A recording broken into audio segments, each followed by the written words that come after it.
वो 1990 में मैं दिल्ली आया था और मात्र मेरी जेब में 30 रुपए थे। पिताजी से नाराज होकर आप दिल्ली आ गए और अपने बुआ जी के बेटे के रेस्टोरेंट में आपने काम किया। क्योंकि मुझे कुछ करना था, मुझे नौकरी नहीं करनी थी। मेरे दिमाग में ये था कि मुझे कुछ करना है। कितना आपके पास स्टाफ है, कितनी लेबर आपके पास काम करती है? तकरीबन मेरे पास अभी 125 आदमी है। अच्छा जी। हाँ, और कम से कम 100 फैक्ट्रियाँ हैं मेरे पास। हिंदुस्तान की सारी मानवी कंपनियाँ हैं, जैसे लिबर्टी है, कोलंबस है, रेड चीफ है, ली कूपर है। तो जब आपने लेबर रखना शुरू किया, थोड़ा सा काम को बढ़ाया, मैं समझता हूँ उस समय कुछ नए चैलेंजेस आपके सामने आए होंगे। अपना नाम आगे करना है, यदि मार्केट में उठना है तो इसके लिए थोड़ी मेहनत तो करनी पड़ेगी। एक एक गली में मतलब थैला उठा के घूमता था। जो काम करने वाला है वो खाली कभी नहीं बैठेगा, चाहे आंधी आए तूफान आए, उसको तो काम करना है। आज मेरी फैक्ट्री में जो भी काम कर रहा है ना, मैंने उनको एक ही बात बोलता हूँ, ये फैक्ट्री आपकी है, मेरी नहीं है। जिन्होंने जीवन में कर दिया कुछ ऐसा किसी ने ना किया होगा। मतलब सबसे पहला जो आपने प्रोडक्ट बनाया वो जूते की लाइट बनाई। जी ठीक है। पहला ऑर्डर कितने का मिला था? पहला ऑर्डर आप मान के लो कि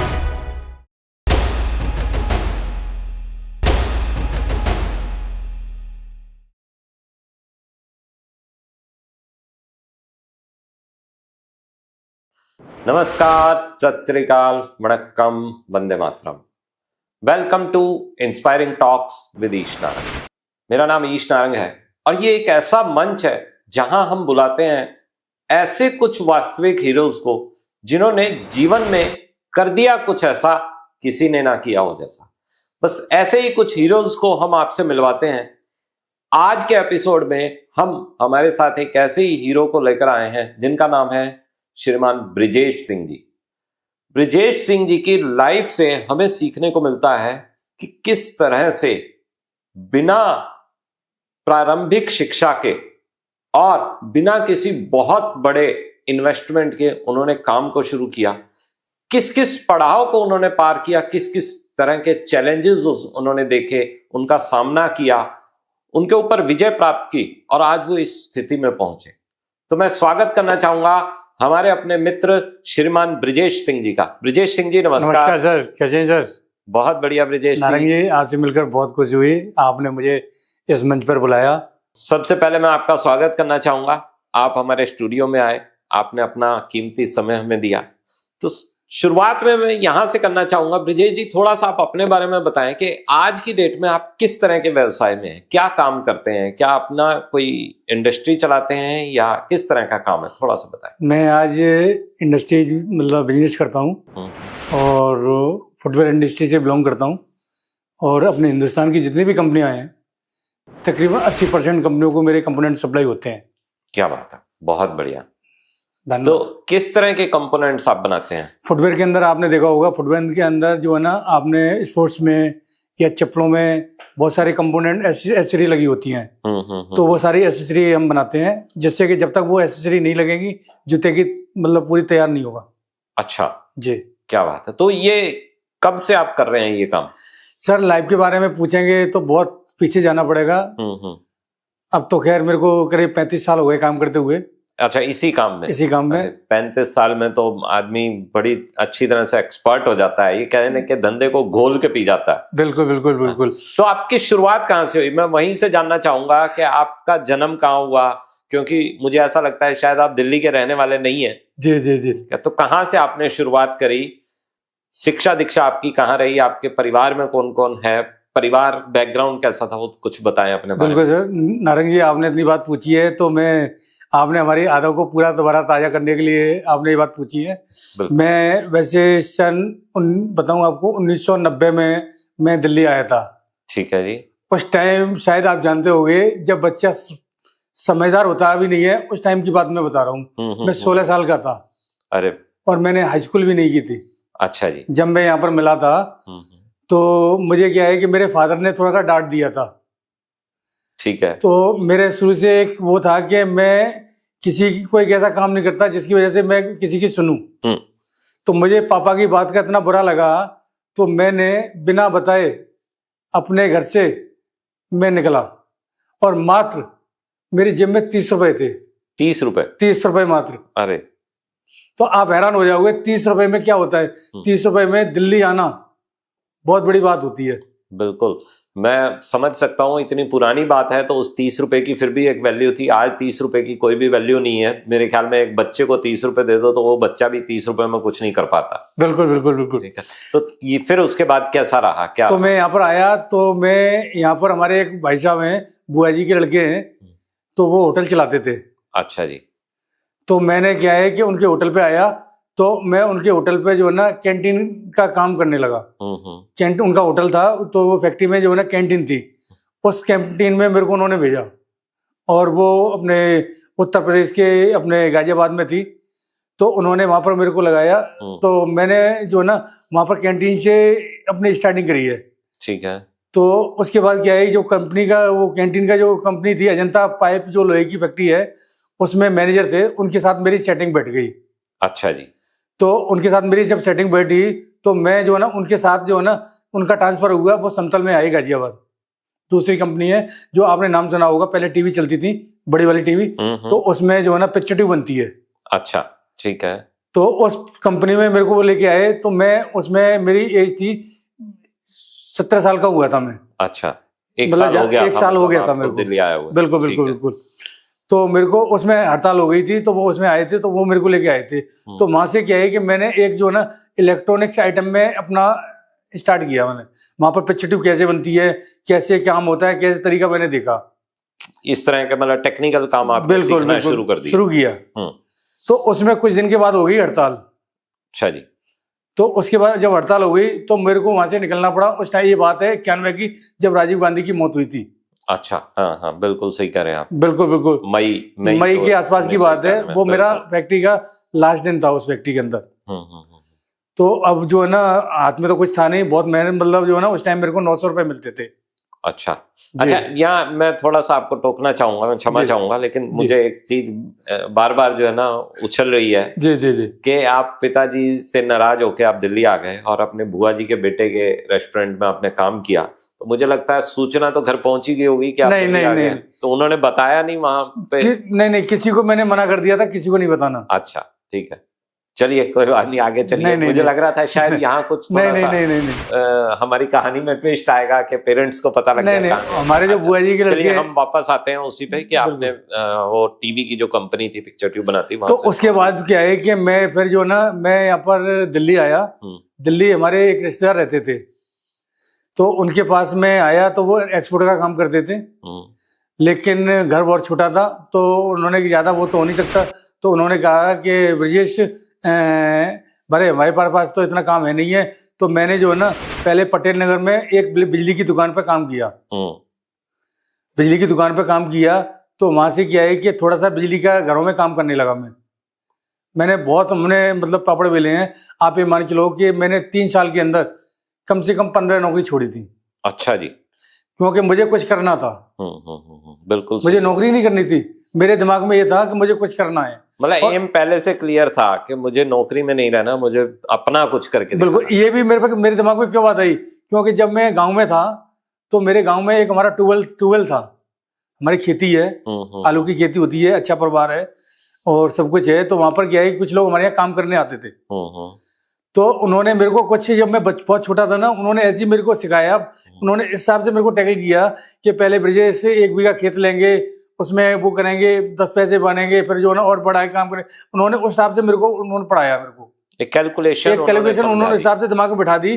तो मेरे दिमाग में ये था कि मुझे तो है ना नौकरी नहीं करनी, मुझे अपना कुछ काम करना। तो ये कैलकुलेशन किसने, आपके पिताजी ने बताया? नहीं, पिताजी ने नहीं। अच्छा। हमारे ट्यूबवेल पे जो काम करते थे, जो हमारे यहाँ काम करते थे, ठीक है, उन्होंने हमें ये मतलब कि पहले जो ना हम 5 बीघा खेत लेंगे, उसमें हमें 500 रुपए बचेंगे, फिर हम बड़ा करेंगे, ऐसे करके जो है ना उन्होंने हमें ये रास्ता बताया। ठीक है।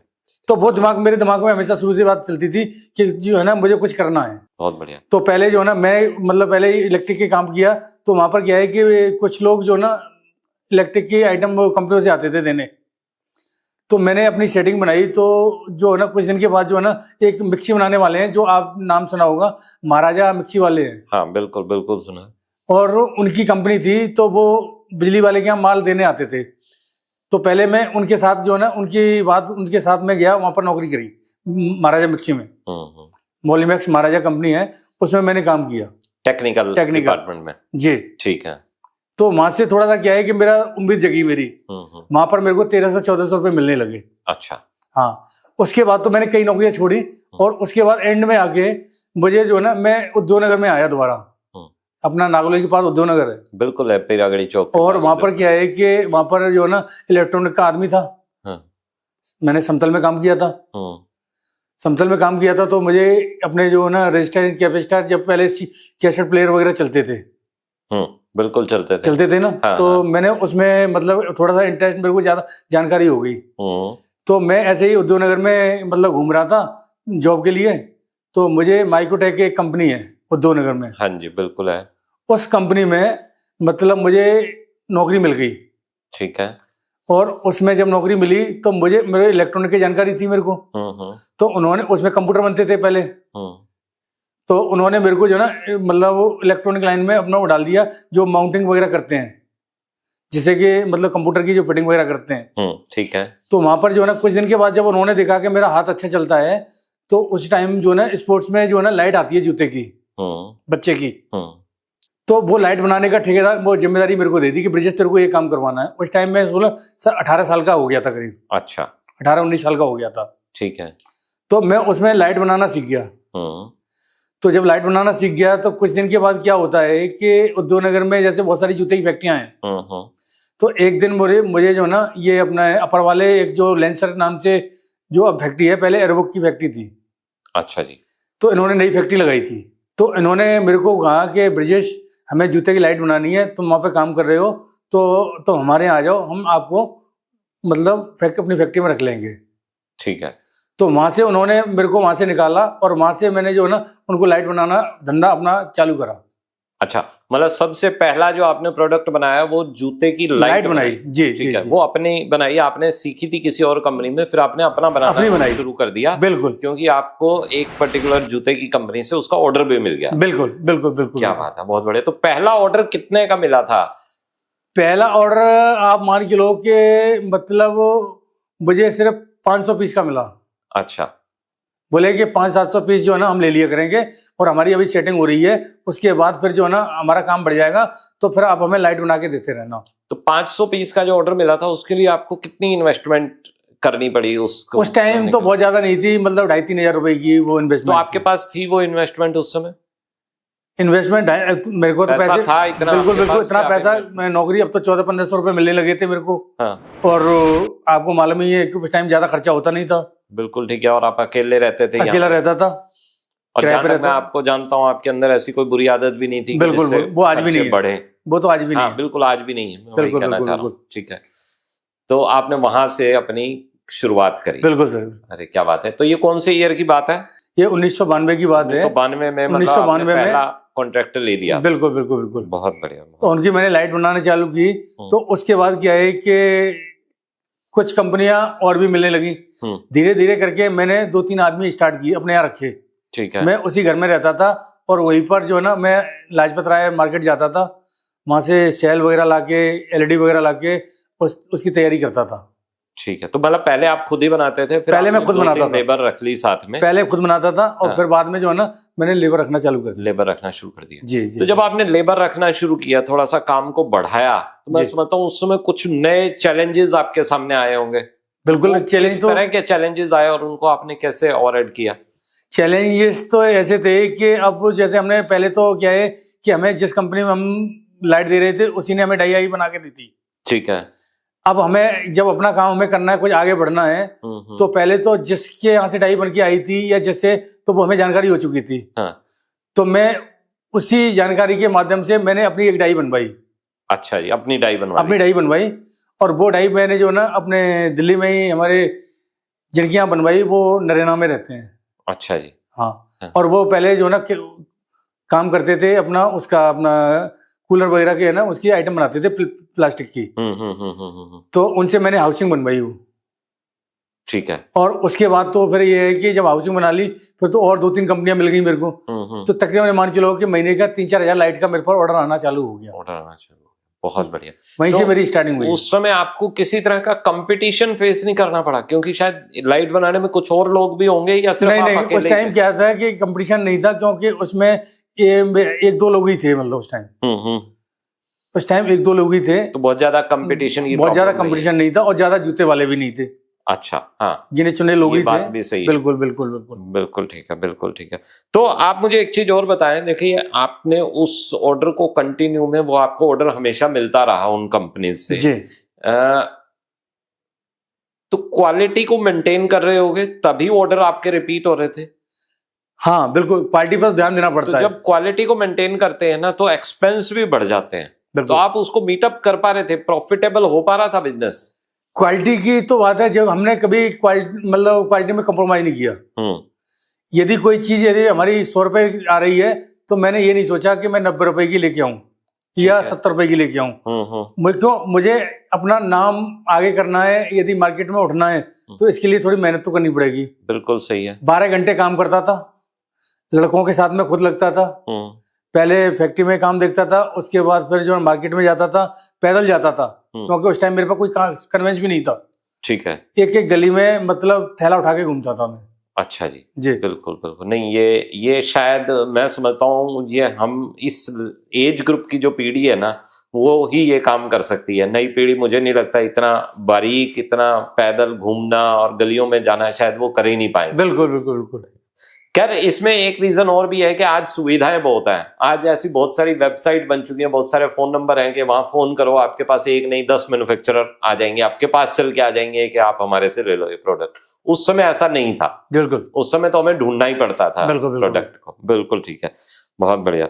तो आपके लिए, आपको क्या लगता है कि अब आपने इतनी बड़ी उपलब्धि हासिल कर ली है, इतने बढ़िया जगह पे पहुंच गए हैं, इतने सारे प्रोडक्ट आप बनाने लग गए हैं, वैसे बड़ा पर्सनल सा क्वेश्चन है, फिर भी क्या टर्नओवर है अभी हमारे बिजनेस की? आज की डेट में मेरी कंपनी का टर्नओवर है, मान के लो तकरीबन 9 करोड़ का है पर ईयर का। तो देखिए दर्शकों, कितनी अच्छी बात इन्होंने कही कि शायद 900 रुपए से या 300 रुपए से इन्होंने जीवन शुरू किया और शायद 2500 रुपए से इन्होंने काम शुरू किया और आज अपने बिजनेस को ये करोड़ों में लेके गए। आज की डेट में इनकी 9 करोड़ है, तो इनके लिए एक बहुत जबरदस्त, मैं ये कहूँगा तालियां बजनी चाहिए। तो हम इस बात को मानते हैं कि इन्होंने बहुत बड़ा काम किया है जो शायद आज की पीढ़ी नहीं कर सकती। तो इस उपलब्धि के बारे में आप अपने बारे में क्या कहना चाहेंगे? आपको क्या फीलिंग आती है आज की डेट में जो आपने ये किया? नहीं, मुझे तो ऐसा है, पहले तो अपने आप पे बहुत गर्व होता है कि जो आदमी एक छोटे से गांव से और दिल्ली में एक अपनी पहचान बनाए तो उसकी तो बात ही अलग है। बिल्कुल सही है। मैं सोशल वर्कर आदमी हूँ। राजनीति में आपको बता दूं, मैंने परिवार का कभी सपोर्ट नहीं लिया। अच्छा। फिरोजाबाद से हमारे चाचा जी हैं, डॉक्टर चंदन जादौन। हाँ। वो अभी पिछले लोकसभा में वो सांसद थे। अच्छा, मतलब इतना बढ़िया आपका बैकग्राउंड भी है। बिल्कुल। लेकिन मैं आज भी और पहले भी मैंने कभी अपने परिवार का सपोर्ट या परिवार के उस पर कभी मैं आगे नहीं बढ़ा हूँ। मैंने अपने संघर्ष पे आगे बढ़ा हूँ। उसका कारण क्या है कि सबसे पहले विश्वास। मैं जिन घरों से काम करता हूँ ना, मैं अपना घर समझ के काम करता हूँ और यही मेरी सबसे बड़ी कामयाबी है। ये बिल्कुल सही आप कह रहे हैं कि जब हम अपना समझ के किसी के साथ काम करते हैं ना तो उसके साथ बेईमानी करने की तो सोच ही नहीं सकते। बिल्कुल सही। क्योंकि हमारी मन में सोच ये नहीं है कि यदि हम कोई दाना हमारा 70 रुपए केजी का आ रहा है और उसमें हम हमारे 70 रुपए के हिसाब से रेट तय हुए हैं तो मैं उसमें 50 रुपए का 2 पैसे ज्यादा कमा लूं। नहीं, यदि हमें अपने आगे बढ़ना है तो क्वालिटी, और एक क्वालिटी के साथ साथ टाइमिंग। हमने किसी पार्टी को टाइम दिया है कि हम 2 दिन बाद माल देंगे, तो हमें 2 दिन में माल देना है, उसके लिए हमें कुछ भी करना पड़े। बिल्कुल ठीक है। यदि आप ऐसा नहीं करेंगे तो आप पीछे हो जाएंगे। बिल्कुल। देखो, कस्टमर को सर्विस देना बहुत इंपॉर्टेंट है, लेकिन साथ में महत्वपूर्ण ये भी है कि समय पर सर्विस देना। अगर समय निकल जाने के बाद अगर हमने वो सर्विस दी तो शायद उसकी वैल्यू वो नहीं रहती है, खत्म हो जाती है और उसी से ही हमारे ऑर्डर्स रिपीट होते हैं। तो अभी आपकी इंडस्ट्री है, कितना आपके पास स्टाफ है, कितनी लेबर आपके पास काम करती है? तकरीबन मेरे पास अभी 125 आदमी है। अच्छा जी। हाँ, और कम से कम 100 फैक्ट्रियां हैं मेरे पास। हिंदुस्तान की सारी मानवी कंपनियां हैं, जैसे कि मैं नाम बताऊं आप कहें तो, या हाँ, बिल्कुल आप नहीं, जैसे लिबर्टी है, अच्छा, एक्शन है, टुडे है, कोलंबस है, एशियन है, रेड चीप है, लिकूपर है, तो तकरीबन 90-100 फैक्ट्रियां हैं। मतलब हमारे Branded। आज की डेट में जितने बड़े ब्रांड्स की हम बात करें वो सारे ब्रांड्स को आप सप्लाई कर रहे हैं, जी। प्रोडक्ट दे रहे हैं। जी जी जी। बहुत बढ़िया, बहुत बढ़िया। तो इतनी सारी लेबर जब आपके पास है तो आपको चैलेंजेस आते होंगे ना लेबर को मेंटेन करने में, मैनेज करने में, क्योंकि इतनी बड़ी लेबर को कंट्रोल करना, सबकी अपनी अपनी अलग अलग डिमांड आती हुई, तो वो चैलेंजेस के बारे में अगर आप कुछ बताना चाहें तो। नारंग जी, मैं आपको वैसे बता दूं, क्योंकि आज मेरे को काम करते हुए 35 साल हो गए। 35 साल में आप ये मान के चलो मेरे पास तकरीबन 25 साल तो मेरे यहाँ वर्कर काम करते हो गए। जो लड़का मेरे यहाँ आज जो 12-13 साल का था, आज वो कम से कम 30-32 साल का लड़का है, वो मेरे यहाँ काम कर रहा है। उसका कारण क्या है? उसका कारण एक ही है कि मैंने उन्हें अपने बच्चों की तरह से काम कर सिखाया है और बच्चों की तरह ही समझा है। क्या बात है, क्या बात है। आज मेरी फैक्ट्री में जो भी काम कर रहा है ना, मैंने उनको एक ही बात बोलता हूँ, ये फैक्ट्री आपकी है, मेरी नहीं है। यदि आप लोग काम करके दोगे तो फैक्ट्री आगे बढ़ेगी, तो आपका भी परिवार चलेगा, मेरा भी परिवार चलेगा। तो मुझे जो समझ में आई वो ये है कि अगर हम अपने ऑफिस के, अपनी कंपनी के स्टाफ को, वो चाहे लेबर है या किसी बड़ी पोस्ट पे है, उसको अगर हम अपने परिवार के सदस्य की तरह रखेंगे तो शायद हमें इस तरह के चैलेंजेस कभी नहीं आएंगे। बिल्कुल नहीं आएंगे। अरे क्या बात है, क्या बात है। चलिए, बहुत अच्छा लगा आपसे ये चीज जान के। यहाँ मैं थोड़ा सा ये चाहूंगा कि मुझे एक बड़ी महत्वपूर्ण बात याद आ गई कि कोरोना टाइम पे जब सब लोग अपने घरों में बंद थे, आपने उस समय भी फैक्ट्री जाना बंद नहीं किया था। उस समय शायद हमारे पास ऑर्डर तो नहीं होंगे इतने, तो हम क्या करते थे? नहीं नारंग जी, मैं आपको बताऊं, मेरा शुरू से ही एक वो रहा है कि मैं डिसीजन तुरंत लेता हूं। और जो आदमी डिसीजन ले, जिस आदमी के अंदर अपना, क्या कहूं मैं आपको, कि यदि किसी भी आइटम को फोकस करने के लिए या किसी भी आइटम को बनाने के लिए या किसी भी उसको लेने के लिए डिसीजन लेने की शक्ति है, तो आदमी कामयाब हो सकता है। मैं जूते का लाइन का काम करता हूं और उस टाइम जो है ना, मैंने देखा कि मास्क जो है ना बहुत ज्यादा अर्जेंट थे। अपने दिल्ली में क्या, पूरे भारत में मास्क जो है ना नहीं मिल रहे थे। नहीं मिल रहे थे ना। मास्क और बहुत ज्यादा हम जो है ना, हमारे एक दोस्त हैं, उन्होंने एक फैक्ट्री लगाई थी कैरी बैग की। अच्छा जी। और कैरी बैग की फैक्ट्री लगाई थी, तो उसमें नॉन वुमन जो होती है, जो अपने थैले होते हैं नॉन वुमन के होते हैं। बिल्कुल बिल्कुल, ठीक है, मानते हैं ना। तो नॉन वुमन एक फैब्रिक होता है जिससे कहते नहीं है थैले बनाए जाते हैं। बिल्कुल बिल्कुल। तो जब आदमी को किसी ने, कहते नहीं है, जो काम करने वाला है वो खाली कभी नहीं बैठेगा, चाहे आंधी आए तूफान आए, उसको तो काम करना है। तो हम जब हमने सिर्फ जो कोरोना लगा, तो हमें किसी ने सलाह दी कि मास्क के काम की, मास्क की बहुत जरूरत है। तो मेरे दिमाग में एक बात गई कि क्यों मास्क जब है ना, तो मास्क अपना 390 वाला जो मास्क आता है, तो ये नॉन वुमन का होता है। ठीक है। तो इसके लिए क्या है कि हमें क्या है कि पहले हमने जुगाड़ बनाया। अपना हिंदुस्तान है, हाँ, हिंदुस्तान में जुगाड़ चलती है। बिल्कुल सही कह रहे हैं आप, हिंदुस्तान में जुगाड़ चलती है। हाँ। तो हमने क्या है कि नॉन वुमन के मास्क बनाए पहले, और जो गन आती है, गन से हमने उसको पेस्ट किया। तब मशीनें नहीं थी उस टाइम। अच्छा, ठीक है। तो उससे क्या है कि जो ना कोरोना काल में हमने जो मास्क जो है ना, हमने दुकानों पर सप्लाई करना चालू किया। और मास्क के लिए किसी उस टाइम जो है ना, जो ये मास्क हुआ, सैनिटाइजर हुआ, या ऐसी आइटम जो बनाने वाले, उनके लिए कोई नोटरी नहीं थी। हमारा वकील था, आज कोरोना काल में उसकी डेथ हो गई। देखो, उसने मेरा काम तो करवा दिया, लेकिन उसकी डेथ हो गई। तो उसने मेरे को जो ना रजिस्ट्रेशन मेरा करवाया इमीडिएटली कोर्ट में जाके, और मेरे को पूरी मेरी कंपनी ISO वगैरह नंबर लेके मैंने मास्क का चालू काम कर दिया। अच्छा जी। एक ऐसे ही मिलने वाले थे मेरे, सैनिटाइजर का काम मैंने उनसे चालू कर दिया। सैनिटाइजर का बिल्कुल, ठीक है। तो मैंने क्या है कि अपने जो कोरोना काल में भी छुट्टी नहीं करी मैंने। जितना हो सका मैंने अपने देश की पब्लिक का भला करने की सोची। अच्छा, तो आपने जब लोगों को देना की कोशिश करी कि मैं अपनी तरफ से क्या समाज को दे सकता हूँ, तो जब आपने शुरू करी तो आपको अपने आप ही नई नई अपॉर्चुनिटीज मिलती गई और आपने उनको अवेल करके उससे बेस्ट बेनिफिट उठाया। बिल्कुल, क्या बात है, बहुत बढ़िया।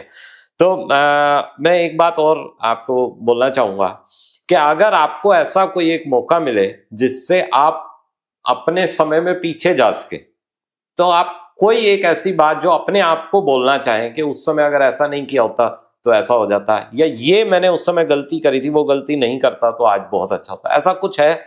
हाँ, मेरी लाइफ में एक पार्ट ऐसा है जो आज मेरे को बार बार याद आता है। हाँ। मुझे दो ही चीज का शौक है। हाँ। एक अच्छा खाना, एक अच्छा पहनना, एक अच्छा चलना। लोग जितने के आज मकान खरीदते हैं या वो खरीदते हैं, इतने की तो मैंने गाड़ियां जो है ना, गाड़ियों में पैसा बर्बाद किया है। हाँ, नहीं, यदि वो पैसा मैंने आज जोड़ा होता तो आज मेरा काम और तो बहुत आगे होता। अच्छा, मतलब आपको गाड़ियों का बड़ा शौक रहा। बिल्कुल। जहां तक मुझे पता है, अभी कुछ समय पहले आपने अपने लिए, परिवार के लिए घर भी खरीदा है। बिल्कुल। और एक गाड़ी भी बहुत बढ़िया खरीदी है। बिल्कुल बिल्कुल। तो ये इसके लिए आपको बहुत बहुत शुभकामनाएं। नहीं, आप सबका आशीर्वाद है। और कहते नहीं है, नियत साफ है ना तो मंजिल अपने आप आसान हो जाती है। अरे बिल्कुल। तो मैं इस चर्चा को फिनिश करने से पहले मैं एक चीज बोलना चाहूंगा कि अभी जो नई युवा पीढ़ी है वो नए स्टार्टअप शुरू करते हैं, नई काम शुरू करना चाहते हैं, लेकिन कहीं ना कहीं रिस्क लेने से डरते हैं और बहुत सारे ऐसे चैलेंजेस होते हैं जिनको देख के वो पीछे हट जाते हैं। तो युवा पीढ़ी के लिए आप जाते जाते एक संदेश दे के जाएं, जो युवा पीढ़ी आज बिजनेस में अपना आना चाहती है। मैं तो नई पीढ़ी को बस यही कहना चाहता हूं कि संयम बहुत जरूरी है। देखो, किसी भी काम को करने के लिए आपको संयम की जरूरत है। कोई भी डिसीजन लें, यदि डिसीजन ले रहे हैं, देखो नुकसान या फायदा वो तो बात की बात है। यदि आपने किसी चीज को फोकस किया है तो उस काम को करेंगे तभी आगे बढ़ेंगे। आप सोच लेंगे इसमें नुकसान होगा, घाटा होगा, तो आप कभी काम नहीं कर पाएंगे। यदि हमने कोई बात ठान ली, हमें काम करना है तो करना पड़ेगा, और करोगे तभी कामयाबी मिलेगी। बिल्कुल सही है, बिल्कुल सही है। एक इतनी अच्छी बात दर्शकों ब्रिजेश जी ने हमें बताई कि संयम रखना बहुत जरूरी है और रिस्क तो लेना ही पड़ेगा काम शुरू करना है। तो वो एक कहावत भी है कि रिस्क है तो इश्क है।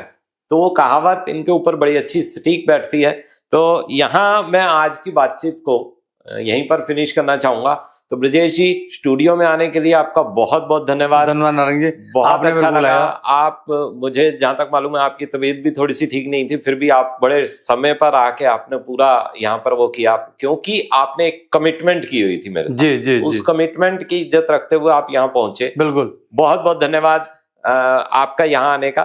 Thank you sir. आपको फिर से बुलाएंगे, फिर से कभी किसी चर्चा में आपकी आवश्यकता होगी तो हम आपको फिर से बुलाएंगे। Thank you sir. बहुत बहुत धन्यवाद आपका। तो दर्शकों, आज आपने देखा हमारे साथ ब्रिजेश सिंह जी थे, जिन्होंने अपनी लाइफ के बारे में आपको बताया। बहुत सारी ऐसी चीजें बताई जिससे युवा पीढ़ी को सीखने को मिलेगा। चैलेंजेस से कैसे ओवरकम किया जाता है, ये हमने उनसे सीखने का प्रयत्न किया। तो ऐसे ही बहुत सारे लोगों को, बहुत सारे हीरोज को हम अपने शो में टाइम टू टाइम लाते रहेंगे। बहुत ही जल्दी एक नए मेहमान के साथ हम आने वाले हैं। तब तक के लिए आप सब लोगों का धन्यवाद। आप इसी तरह से हमारे शो को लाइक करते रहें, सब्सक्राइब करते रहें और लोगों के साथ शेयर करें, क्योंकि हमारा ये शो इसीलिए है कि लोगों तक एक अच्छा संदेश पहुंच पाए। चैलेंजेस को कैसे एक्सेप्ट किया जाता है वो सब लोग सीख पाए। धन्यवाद, शुक्रिया।